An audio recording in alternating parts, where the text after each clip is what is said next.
விவசாயிகள் கடந்த 2021-26ஆம் ஆண்டு வரை விவசாயிகளுக்கு வழங்கப்பட்ட பயிர்க்கடன், வேளாண் சார்ந்த கடன்களை முழுமையாக தள்ளுபடி செய்ய வேண்டும்.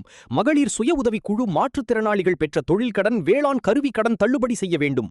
தமிழக வெற்றிக் கழகம் 2026 சட்டமன்ற தேர்தலில் அளித்த வாக்குறுதிப்படி 5 ஏக்கருக்கு நிலம் குறைவாக வைத்துள்ள விவசாயிகள் பயிர்க்கடன் முழுமையாக தள்ளுபடி செய்ய வலியுறுத்தி விழுப்புரம் 4 முனை சந்திப்பு அருகே உள்ள மத்திய மாவட்ட தொடக்க வேளாண்மை கூட்டுறவு தலைமை அலுவலகம் முன்பாக விவசாய முன்னேற்ற சங்க விவசாயிகள் கண்டன ஆர்ப்பாட்டத்தில் ஈடுபட்டனர்.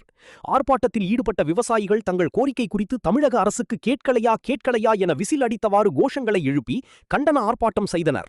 மேலும் பயிர்க்கடனை முழுமையாக தள்ளுபடி செய்யும் போராட்டம் தொடரும் என்றும், விழுப்புரத்தில் இருந்து விவசாயிகளை திரட்டி தலைமைச் செயலகம் வரை நடந்தே சென்று போராட்டம் செய்ய உள்ளதாக தெரிவித்துள்ளனர்.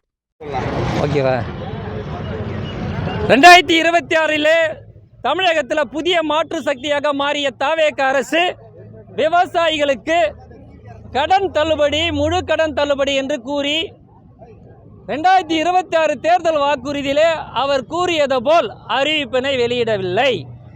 விழுப்புரம் மாவட்டத்தில் முதல் 2018 மே அன்று முதல்ல முதல்வர்களுக்கு மனு கொடுத்து கடன் தள்ளுபடி பண்ணுறீங்களா பண்ண மாட்டேன் என்று கேள்வி கேட்டோம். அதன் விளைவாக 2 கட்ட அரசாணை வெளியிட்டது. முதல் கட்ட அரசாணையில் என்னன்னா 5000 முதல் 50000 வரை தள்ளுபடின்றான். அதுவும் விவசாயிகள் மத்தியில் மிகப்பெரிய அளவில் ஏமாற்றம் இருந்தது. அது போக அந்த அரசாணை மறுபரிசீலனை செய்து மீண்டும் ஒரு அரசாணை வெளியிடுகிறாரு. அந்த அரசாணை என்ன சொல்லுகிறதுனா 35000 முதல் 75000 வரை. இதிலும் வர மிகப்பெரிய அளவில் விவசாயிகள் பாதிக்கில் உள்ளாகிறார்கள். ஆக ஒட்டுமொத்த விவசாயிகள் கடனே 16000 கோடி தான். இன்றைக்கு தமிழக அரசு 6000 கோடி தொட்டுவிட்டது. இன்னும் ஒரு 10000 கோடி கொடுத்தால் எங்களுடைய பிரச்சனை முடிந்துவிடும்.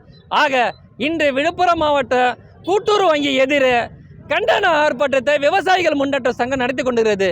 விவசாயிகள் முன்னேற்ற சங்கத்தின் சார்பாக விழுப்புரம் மாவட்டத்தில் உள்ள 16 கூட்டுறவு வங்கிகளும் கவன ஈர்ப்பு ஆர்ப்பாட்டமும் கண்டன ஆர்ப்பாட்டம் நடைபெற்று கொண்டிருக்கிறது. இதை நடக்கலைன்னா தொடர்ந்து இந்த மண்ணிலிருந்து நாங்கள் திட்டமிட்டு இருக்கிறோம். 1 மாதம் கழிச்சு விழுப்புரம் மண்ணிலிருந்து சென்னை தலைமை செயலருக்கும் தொடர் நடைப்பயணம் என்றதை முடிவு செஞ்சுள்ளோம்.